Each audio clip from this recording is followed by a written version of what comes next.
Revelation 13:3. And I saw one of his heads as it were wounded to death, and his deadly wound was healed, and all the world wondered after the beast. Double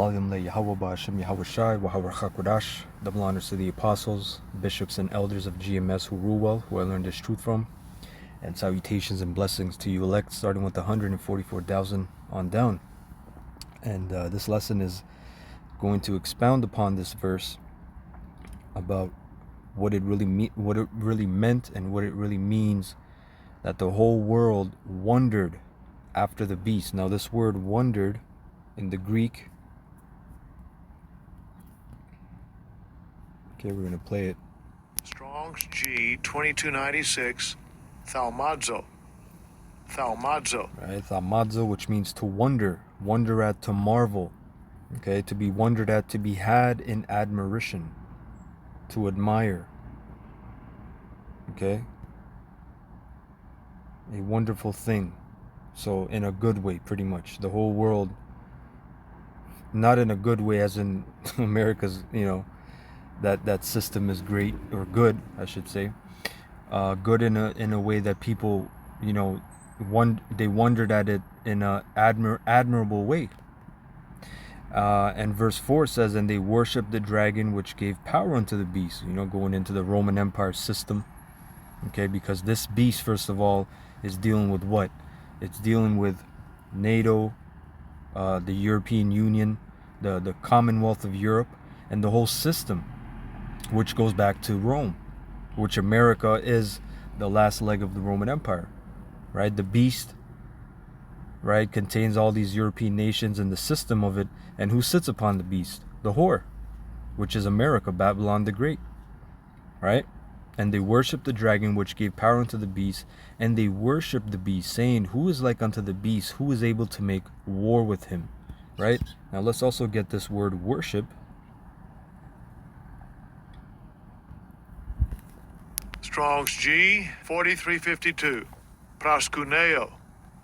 Proskuneo, meaning to kiss, like a dog licking his master's hands or hand. And down here it says,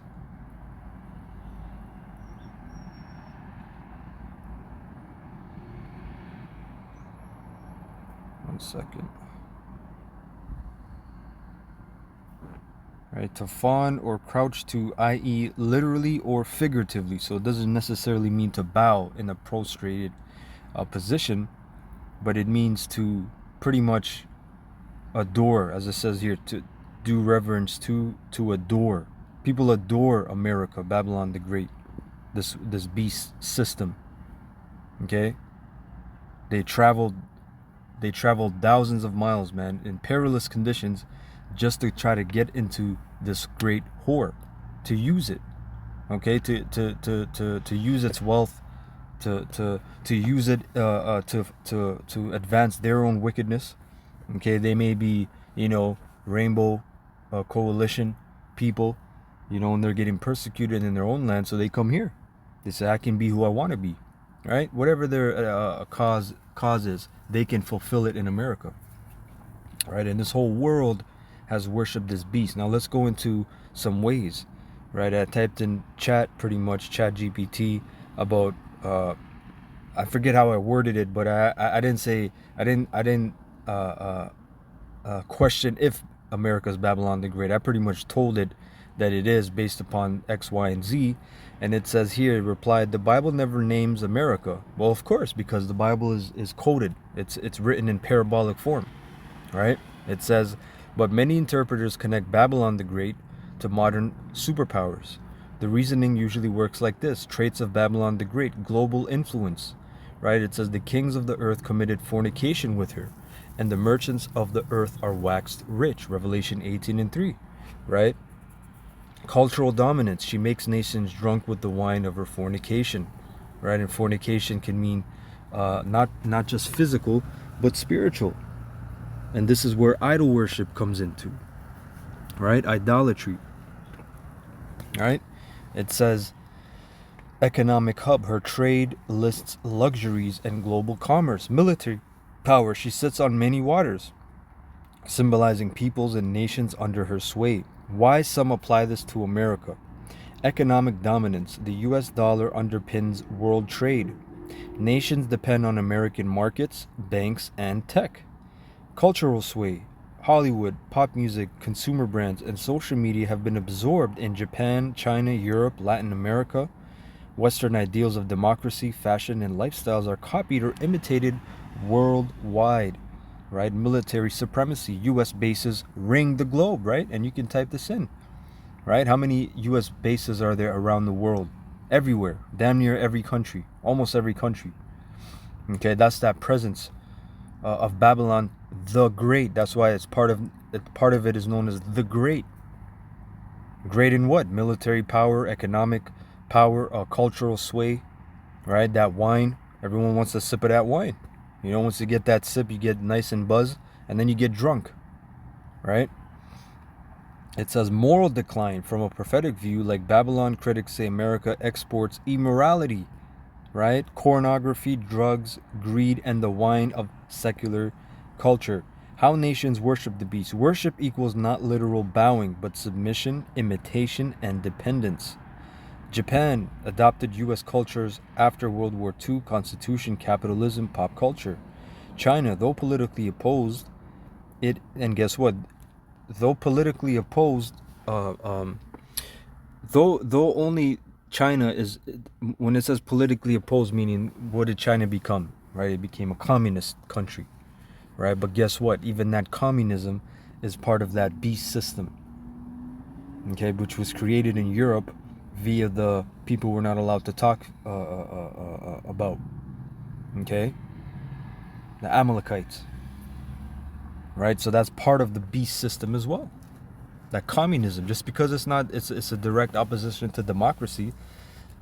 Hey, America has a lot of different wines, okay? And really America, as I said, the beast system, which includes Europe, the European mindset, which is really the Roman mindset. It says, though politically opposed, it integrates American finance, exports to U.S. markets. And by the way, this guy, Mao Zedong, right? The guy that pushed communism, right? The great dictator of China. He was, if I'm not mistaken, he was a Harvard graduate. He was pretty much a Rothschild agent. Okay, he was an agent of the oligarchs. Hence, he's pushing the beast system as well. He's worshiping the beast. Right? It says, American finance exports to U.S. markets and mimics aspects of tech and lifestyle. Europe, NATO dependency, American media saturation. Even nations that hate U.S. power still use its currency or copy its technology. Symbolic reading. The beast is empire and worldly power. The whore is luxury. Here they go off, obviously. The whore is literally America. Okay? America is a candidate because it embodies both global power, military beast, plus global consumer culture.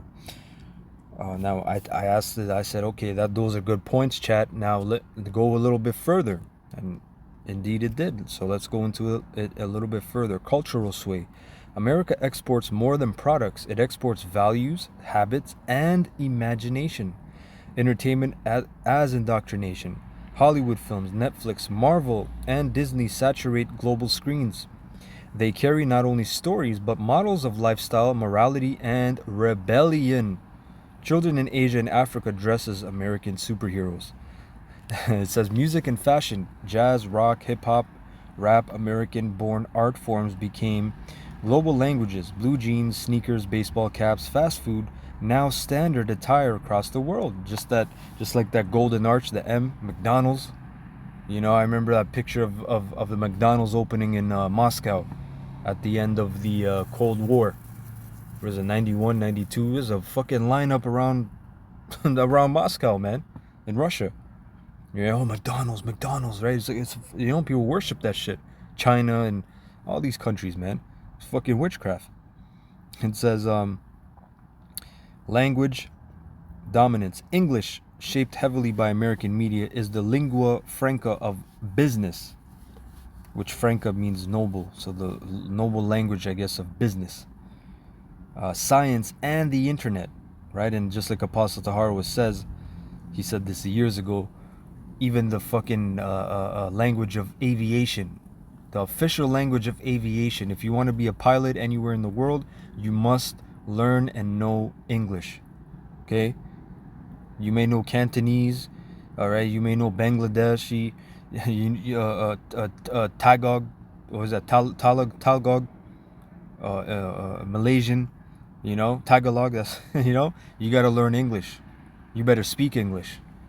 So that shows you that's the language of the air, in the sky. Okay, goes back to what? Britain, right? Which is the beast, and really ties in with America.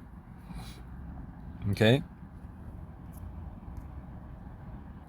Real quick, right? I typed in, was it America or Britain who officially made English the official language of aviation? It says neither the United States or Britain were influential aviation, but the official status of English as the global aviation language was set by International Civil Aviation Organization. Now, where is this? ICAO. I typed in, it says ICAO, right? A United Nations specialized agency. So it's Europe, the beast. Okay? The beast with the 10 horns and the 7 heads.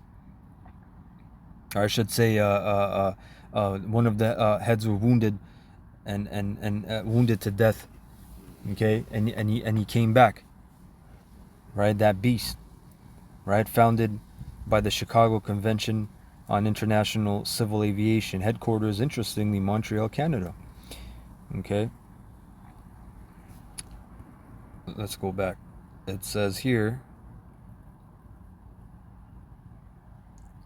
Blue jeans, sneakers, baseball caps, fast food, language. Even nations with ancient traditions rely on Americanized English terms. Keyword, Americanized English, right? Not just Britain. Americanized English, which is much more retarded, right? The King's English is more clean. Okay, it's more. That was Jake, first of all. You had the various influences. You had English is, hey man, when you go back to Old English, Saxon, Germanic, and then when the Saxons lost, guess what? The English intertwined with French because of who? The Normans, Normandy, which were Israelites, Jakes. Okay, you had this guy William the Conqueror. He defeated the Anglo-Saxons, and then that's when I believe it became known as Middle English. Right? You had Old English, then you had Middle English. Something called Middle English because it mixed with pretty much Germanic, Saxon, right? And then Norman, and even Latin after. So French, there's a bunch of mixture there. Okay? It says, digital colonization. Google, Apple, Meta, Microsoft, Netflix, US platforms control how billions think, speak, and interact. And this is going into technocracy, which is witchcraft, right? Technology, techno goes back to artificer, or a person that uses or makes devices, various artificial devices, creating shit out of nothing pretty much, or warping things. There's natural things you can do with the planet with herbs, like you can take a herb, make a concoction, alter it slightly. There's alchemy at work, making tinctures, whether you make an ointment, you're altering it, but it's in a natural way. But Esau, he'll take all kinds of microplastic, petroleum products. He'll make something with it, give it to you, sell it to you. He's just making shit out of artificial things that are detrimental to you. He's doing things that are unnatural, right? It says, TikTok may be Chinese owned, but its format and success were modeled on Silicon Valley playbooks. This is how nations drink the wine, adopting American ideals and identities, even unconsciously, until they reshape their own cultures. See? Economic dominance. The U.S. is not just a participant in the world economy, it is the axis around which much of it spins. Dollar hegemony. Nearly 60% of global reserves are in U.S. dollars. Oil, gold, and trade contracts are priced in dollars. Nations must trade in the currency of Babylon. I like that. I like that. Nations must trade in the currency of Babylon. That could be a lesson right there. It says, consumer magnet. American demand drives factories in China, Japan, Mexico, Vietnam. Nations produce for the U.S. market. Without it, their economies shrink. Wall Street gravity. New York is the global finance hub. The crash of '08 proved how America's collapse ripples through every economy. Tech monopoly. The biggest companies by value, Apple, Amazon, Microsoft, Google, Tesla, are US based, dominating the innovation and global markets. It says Revelation's merchants weeping when Babylon falls fits an American-centered system. Exactly. There is no other place where if China fell, people will be crying like they would be crying if America fell, or if Russia fell, or whatever other country. If America falls, you can see all these nations. Oh my God, it's over. It's finished. You know, because everyone's been plucking this whore, man. Importing all kinds of shit. You know, doing business. You know, getting their influences and ideas and just how to move. You know, their MO, their mode of operation from Babylon the Great. You know, military supremacy. America's military power is unprecedented in history, right? Just like Rome. Rome had the described as iron with sharp threshing teeth. Them armies were unprecedented as well. Rome went all the way up to Britain to conquer it, right? Under Julius Caesar, right? Before Julius Caesar was Julius Caesar, the emperor, he was actually a so-called war hero, right? What they call. He was a general, right? He went up all the way over there, conquered them, some of them Japhites, a lot of Jakes there, Druids, okay, Jutes, various tribes, you know, and they ran that shit for a while until they had to pack it up, right? The empire was collapsing, you know, but they went up all the way to Britain, man. That's a big deal. If you just look at the map of Rome, so today Rome is Rome 3.0. Right? America, Babylon the Great, has conquered the known world. And really the world, I'll say, not even the known world. Okay, because, you know, back then there was something called the known world. Now America runs the East and the West and everything in between. Or at least ran. Right now it's decadence is making it crumble. It says global basing, over 750 bases in 80 plus countries. Rome had roads. Britain had colonies, but America has airstrips, ports, and missile shields worldwide. Naval dominance. The U.S. Navy controls the sea lanes of the world. Hey, that goes into the port masters. Where is that? Or the ship masters.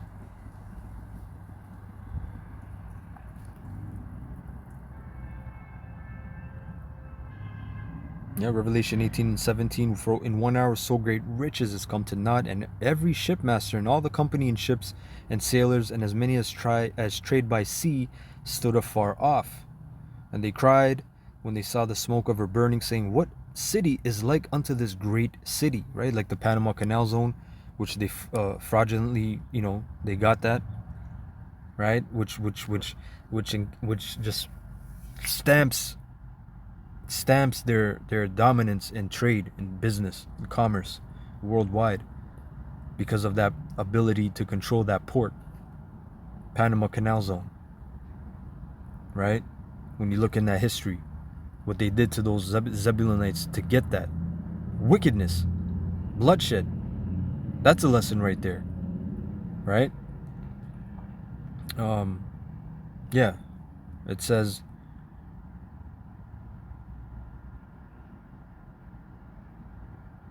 yeah, it controls the sea lanes of the world.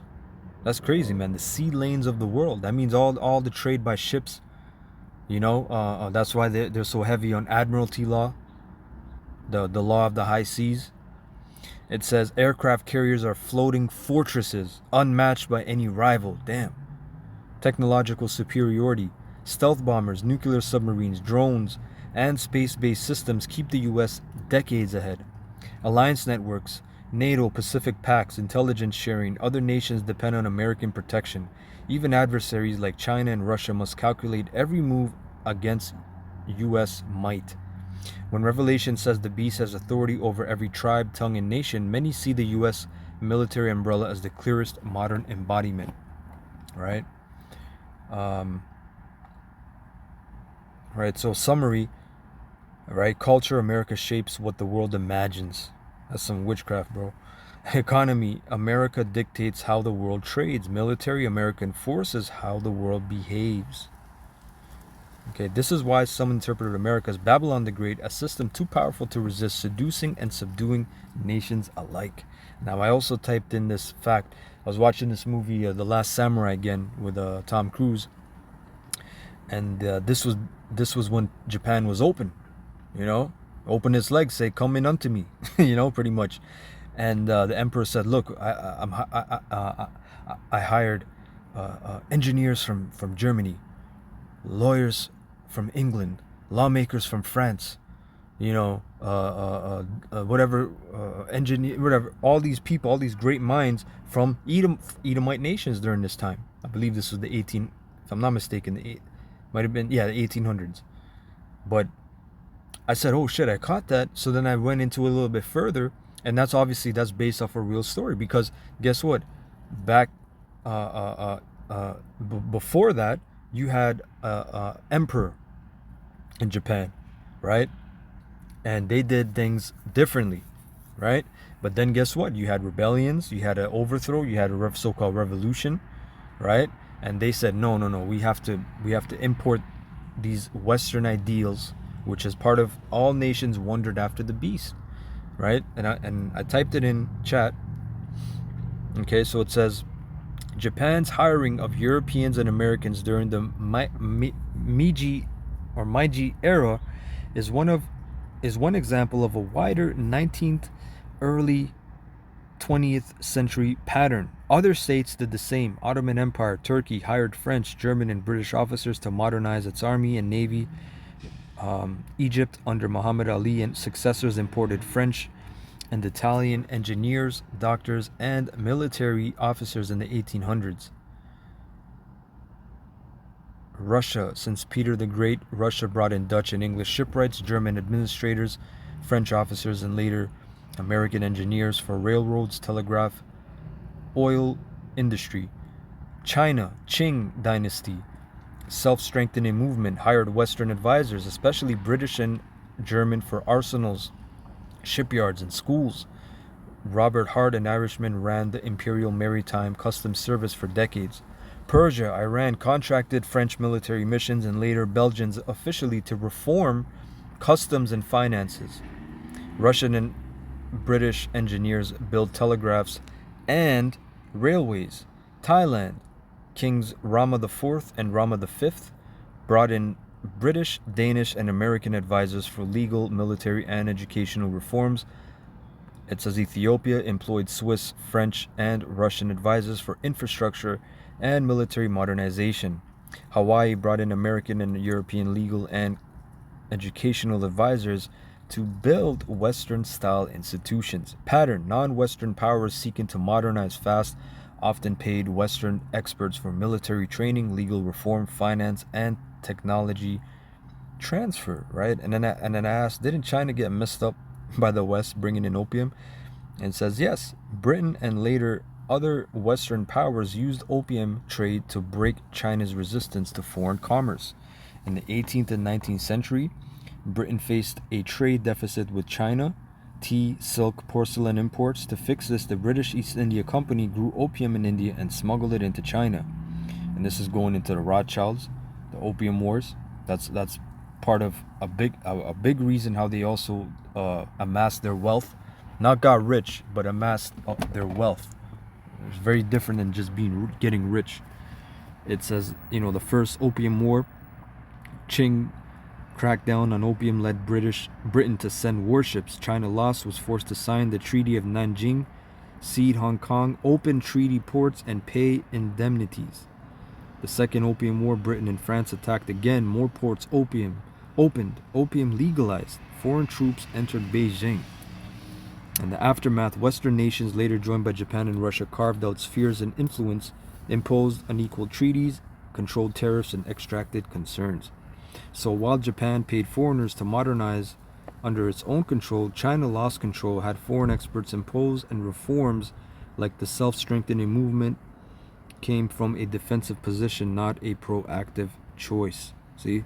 So this whore has been spreading that wine. Now you can understand more. Oh, okay, and that you don't just think like, they look at America and try to copy it. No. This was almost every facet of their society, as it said, the infrastructure, lawmaking, engineering, right? Just the way they think. They lost their own touch. That's why that's part of this as well in Isaiah, what is that, 25?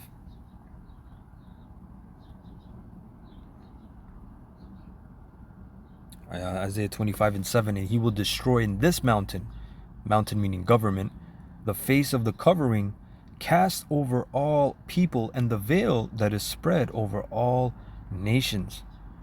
Part of them being dead, as it says in Revelation 20, the dead, where he's seen the disciple John seen the dead being judged. That's these other nations. They're dead to their own nationality. Okay, Esau influxed you. He poured down your gullet his filthy wrong, as I said, the wine of the wrath of her fornication of Babylon the Great. All right. Anyway, I hope that was edifying. Shalom to the elect.